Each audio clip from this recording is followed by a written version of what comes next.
Thank you. I had an experience not too long ago, very recently, coming out of contrast with my wife. And before that, I woke up and I heard my inner being say, get a job. I haven't been working for a long time. I mean, I have my projects and they're going well and all that, but I haven't had a regular day job. And I resisted that idea to get a job because I really wanted to focus on my projects. Are you sure it was your inner being or was it your mother? It could have been. Well, see, this is why I'm bringing this up. In other words, were you daydreaming or nightmaring? It could have been either or. So that's why I'm bringing it up. So, well, you kind of got to know. I know. What influence you're under before, and so what other things were happening? In other words, if there was conflict and that sort of thing, there's a very high probability that you were receiving from a different pile than source energy. There was a lot of conflict between my wife and I about me getting a job. Yeah. Yeah. So where do you think that information came from? Do you think it was inspired from source, or did it come out of a different pile? Possibly from a different pile, and maybe that's why I resisted it. Oh. So I was... Because your inner being doesn't say get a things job? Like get a job. Got it.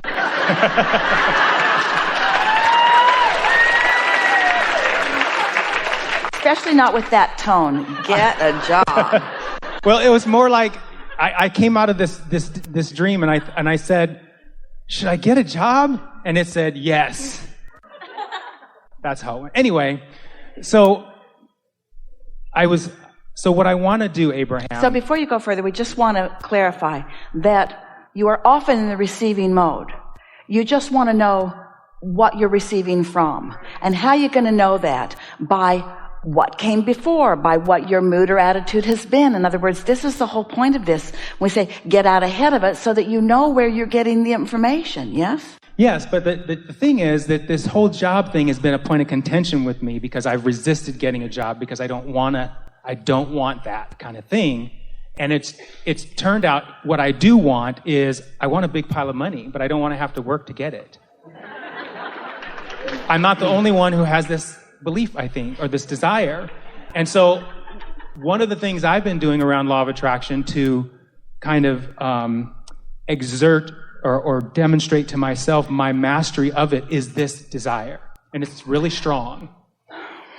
But let me explain what happened, though. This is really Before you go further, we just want to sure. stick one little thing in about the sticks.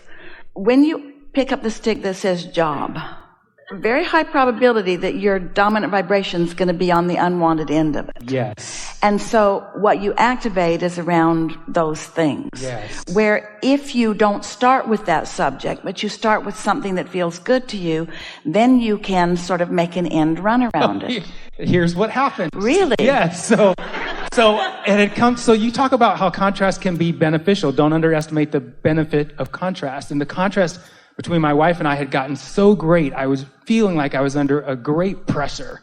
And I went out on a walk and I was thinking, how do I get out from under this? What would Abraham do if they were in my shoes? And I said, well, I thought of a thought that would make me feel a certain way. And the words that came to my mind were words like triumph and satisfaction and ecstasy. And I put myself in that place and about, not immediate, but like about a minute and a half after I did that, Abraham, the word of this company came to mind. And so I ended up at this beach and I sat down and I meditated and then I got the impulse to look up this company on the internet. Now, at this point, where did it feel like the inspiration was coming from? It's feeling much more like source. Yes, like source. Well, it had to have been because of what happened next. Really? Yes. So I got my phone out and looked up this company, and this company was hiring. It just so happened it had a hiring event the next Thursday. The next Thursday came around, and I went to this hiring event, and without an interview, I got hired. It was like lickety-split, really quick. This is what we're talking about, the difference in the leverage. Yes. The difference between the atomic bomb and the firecracker. Yes. Yeah. Yes. I want to be careful about my language because I'm clear of the two ends of the following stick I'm about to describe. I am moving towards a life experience that does not include my wife, because that fills me with joy when I think about that. And on that Thursday, I had been inspired to go to this apartment complex. And I went to this apartment complex, and they had a vacancy, an open apartment. And I talked to the manager, and long story short, I have this apartment now, and it's only 20 minutes from this place where I'm going to be working. So it's all working out. Several months ago, I listened to an Abraham video where you were talking with a guy who wants the same type of pile of money that I want, but he didn't want to work a job. And you said that it would be better for that person if they got a job as a bridge to realizing their pile of money, because they had run out of money that would last them long enough to get to the pile of money they wanted. Well, it's all about where you stand and the path of least resistance from where you are to where you want to be. Yes. So this job came to me, it felt like the path of least resistance, because I was really resisting. Oh, it was way a path of least resistance. Yes. It was a path of no resistance. To many things. It was a path of no resistance. We want to talk about something, however, because you don't have to jump into action right away, and it's usually best if you don't. But we want you to consider this. The pressure that you felt, mostly from your conflict with your wife. So now, think about how this is all wrapping around together. How the path of least resistance that you remember us discussing with someone else was, you can't believe what we're saying like you did about getting under the influence of source and allowing something like that to unfold, but you really need money. The path of least resistance is for you to do something that lets the money flow to you. That's essentially what that video was that you watched. Yeah. And our message to him wasn't that you will forever be employed or that you will ever have a job. It's just that priming the pump, doing something that releases the tension and the trauma of not enough money is what's necessary to do. Now, we would always rather that it be a vibrational journey, but in the grips of bondage or in the grips of poverty, you just got to do what you got to do, and what you got to do has to be all right. In other words, all that you have access to has to be enough. And if you can let all that you have access to be enough, then things will start loosening up for you until eventually that person on the video could be like you, being able to distinguish the difference between get a job and something else dropping in. That's what this whole conversation today has been about, is about you getting out ahead of it so that you realize where your information is coming from. So you realize when true power is at your fingertips and when you've got yourself sort of blocked off from it. But the other thing that we want to touch on lightly is this.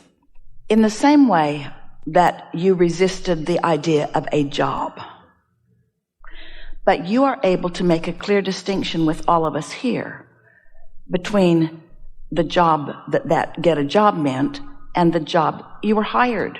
You got a job, but you feel very exhilarated about that, where you weren't exhilarated about a job.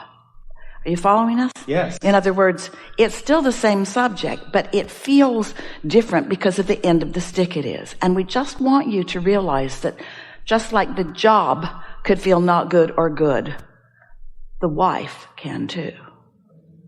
So don't be too quick to let some momentum that you know is obvious contrast momentum be the motivating factor that causes you to take some. Make sure that you're under the influence of source before you follow the impulse. That's all we're asking. Well, let's talk about that, because that's the other thing I wanted to talk about, actually. So I've been really thinking about the path of least resistance relative to my marriage.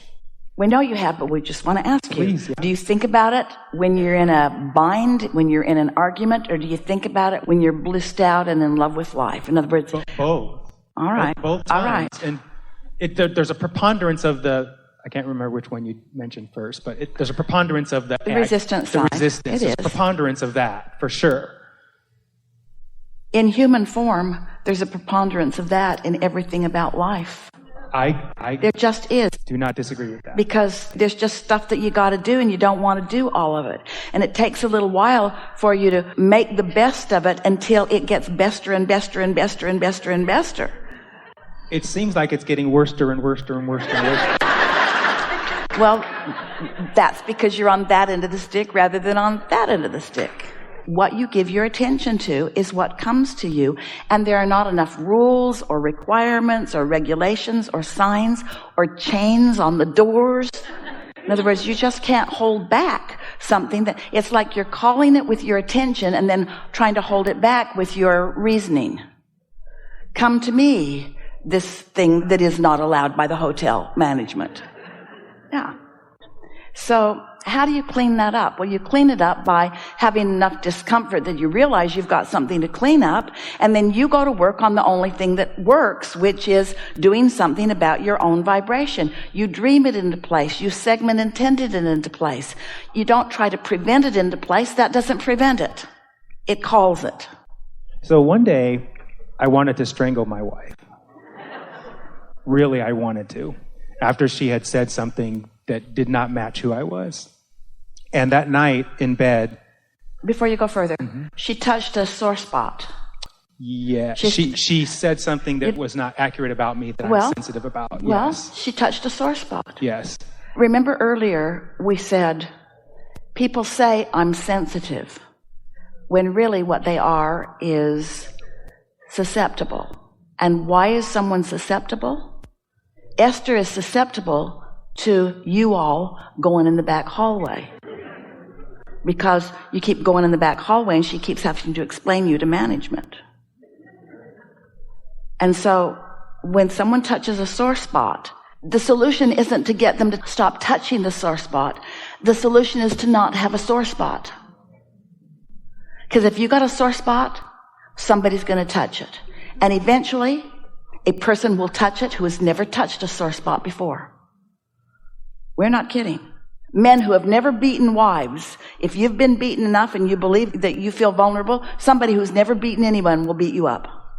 It's just the way the law of attraction is. Someone will be susceptible to that vibration. Hard to hear or make sense to you? It makes sense. I know why this is called the hot seat now. Yeah. So I don't think you're saying I should stay with my wife. We're not. Right. But what we are saying is, given what we feel, given the conversation that we've had, we know for sure that your influence isn't out of complete cooperation with what's in your vortex either. Here's how it goes. When you're tuned in, tapped in, turned on, and impulses begin occurring to you, those impulses lead to wonderful things. And it takes you a little while to trust that you're in that mode. It takes you a little while to start hearing the impulses, and it takes you a little while to become a master at knowing for sure what wavelength you're on and acting in timing. There are some people that have pretty good balance, but we don't encourage you to get on that line that's going across the Grand Canyon or across Niagara Falls. You might not be that good for that. And so we're just asking that you steady yourself a little more until you are absolutely certain that you're following an impulse from source. Because if there's any equivocation in your vibration, then it will be a rougher ride than it needs to be. Because there's so much harmony that's in your vortex. You're right when you say we're not advocating one way or the other, but we are advocating for good relationships. You know, a relationship is eternal. That relationship is going to be where you last left it. And so if you are tuned into source energy when you go separate ways, then that relationship won't bite you in the ankles for the rest of your life. But when you leave out of bitterness or even out of physical personal wisdom or out of it's not you, it's me kind of stuff, it just bites you around every corner, and the next relationship is infested with it. And then it's resistance that you got to overcome in the next relationship, you see.